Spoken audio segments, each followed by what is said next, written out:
As-tu l'impression d'avoir toujours besoin de t'adapter? Rien autour de toi ne correspond à ton fonctionnement naturel. Est-ce que tu te sens frustré de ressentir des hauts et des bas physiquement ou émotionnellement? Et c'est un jour où tu te sens capable de faire ce que tu as envie de faire ou ce qu'on attend de toi et d'autres complètement à côté de la plaque? Tout autour de nous, la société, notre famille, nos employeurs attendent de nous que nous soyons tous les jours la même. Mais nous ne le sommes pas. Tout comme la Terre et la Lune, on est cyclique, on vit des saisons. Si on observe les arbres, les plantes, elles changent tout au long de l'année. La lune change tout au long du mois. Et pour nous les femmes, c'est pareil. Donc, dans cette vidéo, je vais vous parler de cette nature cyclique de la femme. On va explorer ensemble que la fonction de notre cycle menstruel, la première fonction de notre cycle menstruel, ce n'est pas de concevoir un enfant. Elle a tout un autre rôle, ce cycle menstruel. Qu'on est cyclique d'ailleurs, qu'on ait un cycle féminin, hormonal, naturel ou pas. On va aussi découvrir, apprendre qu'est-ce que c'est que ces saisons de notre féminité, ces 4 facettes de nous-mêmes. Si vous ne me connaissez pas, je suis Vanina Grisol et j'aide les femmes à déployer leur plein potentiel en les reconnectant à leur puissance féminine et cyclique. Bienvenue sur la page YouTube Yoga and the Moon, qui est vraiment dédiée au bien-être du féminin, que je vous inscrire à vous abonner si vous ne l'êtes pas encore pour ne manquer aucune des vidéos à venir. Donc commençons par parler de cette nature cyclique. Cette nature cyclique, ça peut vous sembler un concept un peu nouveau ou en tout cas, même si vous le connaissez aujourd'hui, vous ne l'avez pas connu toute votre vie parce qu'on a vraiment désappris la puissance de notre nature. Au travers de l'histoire, le temps, notre cycle menstruel a été un peu démonisé. À la fois par les religions, on voit partout dans le monde, la femme pendant ses menstruations est impure, il ne faut pas la toucher. Le vin tourne quand elle si la femme touche le vin quand elle est menstruelle. Elle empoisonne les rivières si elle se baigne quand elle est menstruelle. Donc on a eu toute cette démonisation autour de notre cycle menstruel et ça nous a vraiment impactés et même si aujourd'hui, il y a plus ça dans nos sociétés, on a quand même une image qui est très négative de notre cycle menstruel. On voit toujours à la télé des pubs où le sang est bleu, où soi-disant il est censé puer, où le cycle menstruel ce n'est que douleur et souffrance, donc on garde cet héritage très, très, très, très négatif. Et donc on n'a pas eu l'opportunité d'apprendre la beauté et la puissance qu'il y a dans cette nature cyclique.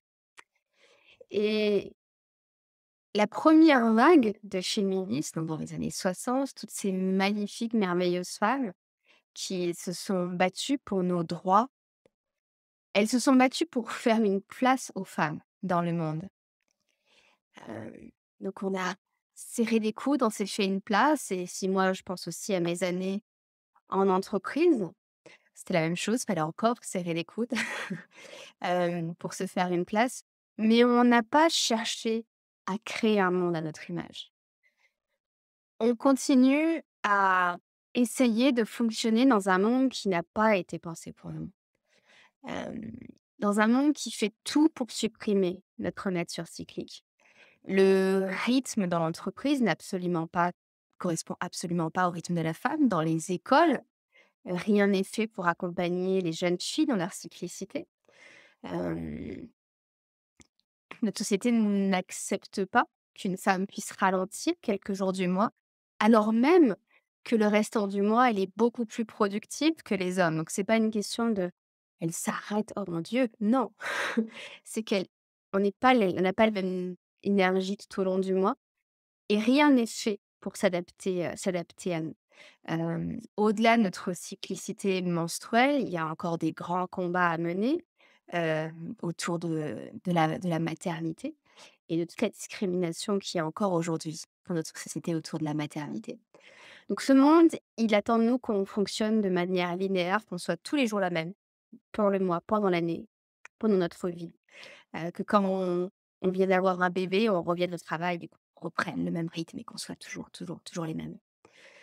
Et et vraiment, pour moi, deuxième vague de féminisme qu'on doit créer aujourd'hui. C'est un peu l'objectif de cette vidéo, c'est de se dire, en fait, il faut que maintenant on crée un monde à notre image, un monde qui est adapté à nos besoins, qui nous permet d'exprimer toute la force et la beauté, hem, qui est d'être femme.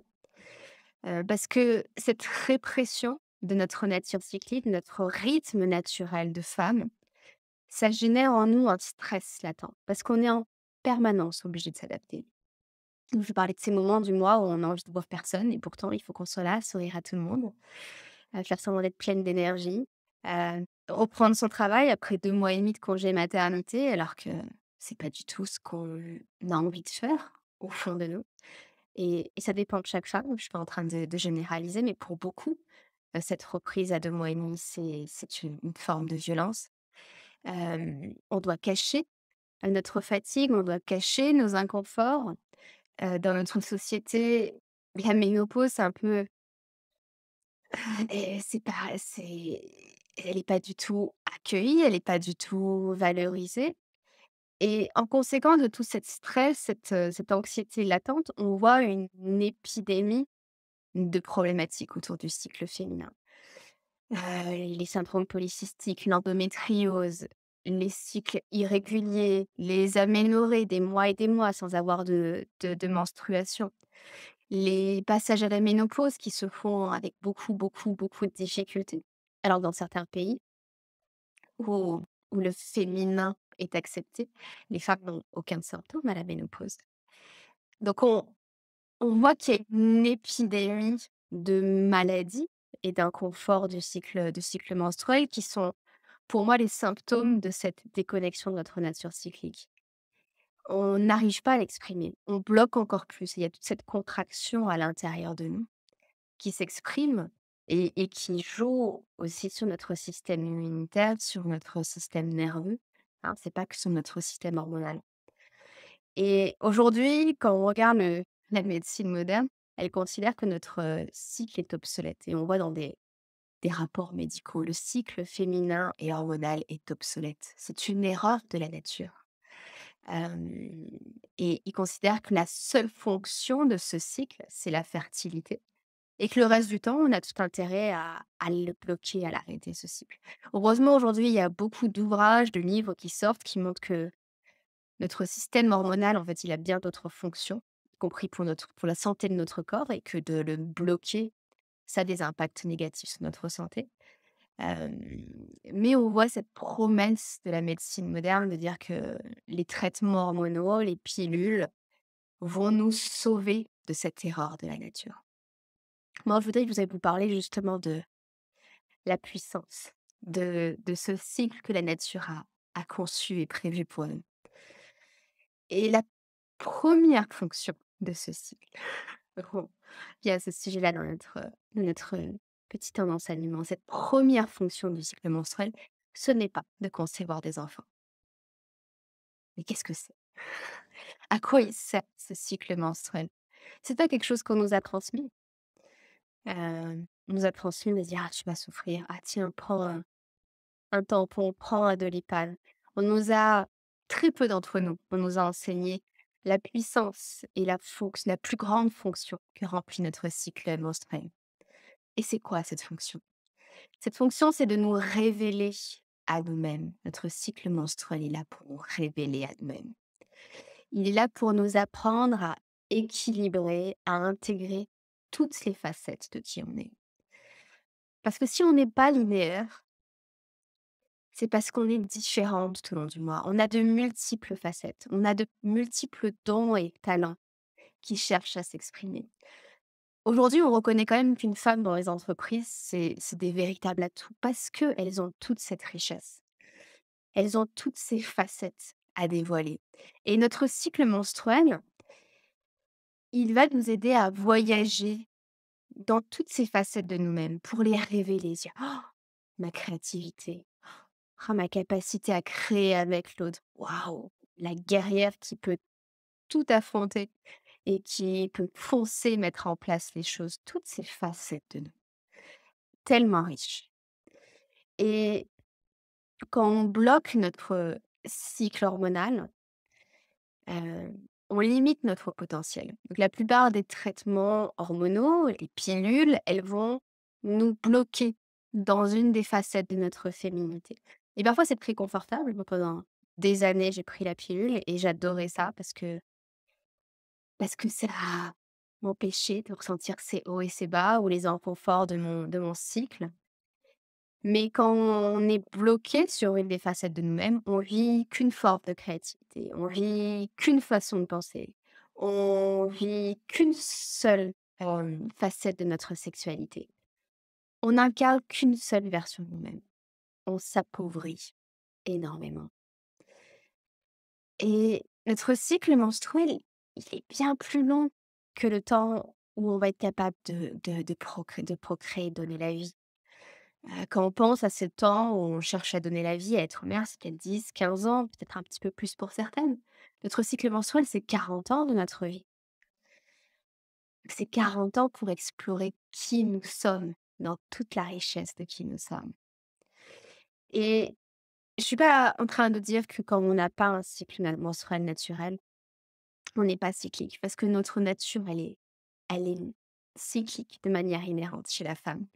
Et quand on n'a plus de cycle, Hem, pour des raisons médicales notamment, on peut garder ce rythme cyclique en suivant le rythme de la lune et ça nous permet, en se raccrochant à ce cycle lunaire, de garder ce rythme et cette nature cyclique qui est innée. Parlons maintenant des 4 saisons, des 4 saisons du féminin, ces 4 facettes de nous-mêmes qu'on appelle parfois les archétypes. Ce que je vais vous transmettre aujourd'hui, c'est ici les enseignements de Miranda Gray qui a vraiment initié, dans les années 90, il me semble, le monde à ces archétypes, même si aujourd'hui on en parle beaucoup. Donc c'est les 4 saisons du féminin. La première, c'est correspond au printemps. C'est la jeune fille de notre phase préovulatoire. Ça correspond aussi à cette lune croissante. Donc on peut se connecter à cette énergie, cette facette de nous en se connectant au printemps, en se connectant à la lune croissante quand on n'a pas de phase préovulatoire. Et cette période pendant laquelle on est dynamique, on est active, on a beaucoup plus confiance en nous. On a une pensée qui est très linéaire, logique, rationnelle et du coup, très adaptée aux attentes de la société et du monde du travail. C'est une période où on est plus aventurière, plus joyeuse, heu, indépendante, autonome, fonceuse. Donc quand on est dans cette énergie-là, dans son moi, donc que ça soit dans sa phase préovulatoire ou si on n'a pas de cycle, dans sa phase croissante, c'est le moment idéal pour foncer. Pour mettre en place ses projets, pour tester des choses qu'on on a envie de tester, mais on n'avait pas le courage de tester jusque-là. Explorer, explorer, explorer et c'est mieux de travailler seul pendant cette période parce on aime avancer vite et on va plus vite que tout le monde, on est un petit peu moins patiente pendant cette période et cette période où notre, énergie physique et notre endurance grandit, donc on peut avoir une pratique physique qui est plus intense. On rentre ensuite dans la phase de l'été, la lune, la pleine lune, notre phase ovulatoire, la phase de la mer.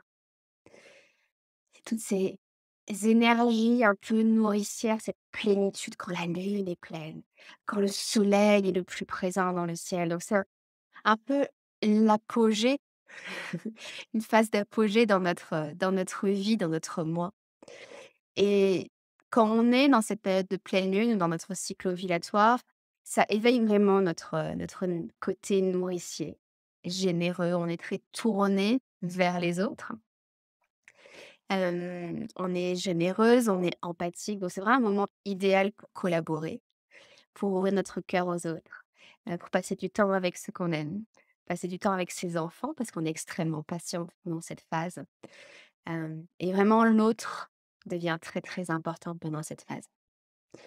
Troisième saison de notre féminité, c'est, celle de l'enchanteresse. L'enchanteresse, ça correspond quand on a un cycle féminin naturel à notre phase prémenstruelle, à la lune décroissante ou à l'automne. Et si vous pensez à l'automne, L'automne, il y a l'été, on dirait, il refait chaud, il refait froid. C'est une phase qui est très instable, qui nous prend par surprise et c'est pour ça que c'est souvent une des phases qui est les plus difficiles à vivre pour les femmes, parce qu'elle a ce côté imprévisible. Mais c'est un moment où on est extrêmement connecté à notre créativité, à notre pouvoir créateur. On est libre, parce que notamment dans notre sexualité, il y a plus d'enjeu de procréation. On peut être pleinement femme libre, sauvage, sexuelle, si on a envie de l'être. Et c'est un moment où on est très connecté à notre intuition et à notre puissance féminine. Donc c'est un moment idéal pour s'autoriser à être pleinement libre, se laisser inspirer et créer ce qu'on a envie de créer. Et on rentre dans la dernière saison, la dernière facette de nous-mêmes. On l'appelle parfois la femme sage, la crone. Parfois certaines l'appellent la sorcière et elle correspond à notre période menstruelle, à la période de la nouvelle lune. Et c'est vraiment le moment où on est le plus connecté à notre sagesse intérieure. Moi, c'est toujours ces moments-là que j'attends pour prendre des grandes décisions parce que je sais que je vais les prendre pas depuis ma tête, pas depuis mon cœur en train de penser. Qu'est-ce qu'ils vont penser? Est-ce qu'ils vont apprécier ça? C'est vraiment depuis mon âme. On est naturellement méditatif dans cette période-là. On n'a pas besoin de faire grand-chose, on peut juste s'asseoir, marcher dans la forêt, on est tout de suite en méditation. Donc on est naturellement spirituel, intuitive et c'est le moment où on va intégrer toutes les expériences du reste de temps de notre mois, de notre cycle. C'est le moment idéal pour, lâcher prise, parce qu'on lâche prise aisément et prendre nos décisions depuis l'espace du cœur. Donc voilà ces 4 facettes.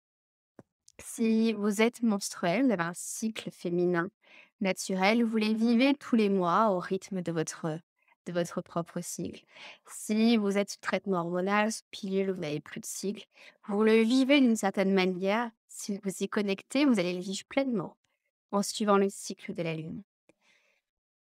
Alors, comment vous choisissez de vivre et exprimer toutes ces facettes de vous-même? Cette richesse incroyable de tout ce que vous êtes, dans toute votre beauté, votre richesse, votre diversité. Et mon invitation, c'est en explorant toutes ces facettes de vous-même, toutes ces saisons de votre féminité, pour commencer à éveiller toute la magie et tous les trésors qui sommeillent en vous. J'espère que cette vidéo vous aura inspiré et je vous dis à très vite à la lueur de la lune.